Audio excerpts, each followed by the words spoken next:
Here's the fat tire neck all glued together.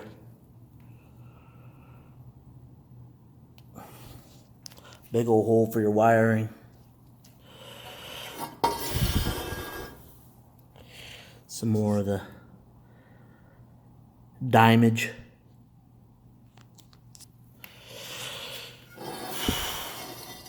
Oh yeah, they got the welded all on the inside and everything. So inside and out. There it is. I guess I'll put it on in the morning. I'll send some pics.